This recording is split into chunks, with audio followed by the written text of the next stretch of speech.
Hi everyone, this is Sandra, the chair of the Southern Africa Ramsar Regional Initiative. I'm here to talk about the importance of wetland ecosystems. Wetlands are important because they provide a habitat for our wildlife, our diverse biodiversity. They are important to our communities in Southern Africa, particularly in Zambia, where they provide daily water needs for the communities. They provide their daily source of proteins because they house a lot of fish that are important in the livelihoods of these our communities. I want to encourage you to work for wetlands, to join me in conserving and restoring wetlands because our future depends on them.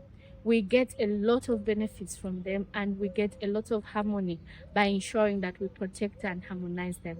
So yes, I am for wetlands and I encourage you to join me to work for wetlands for our secured future. Bye.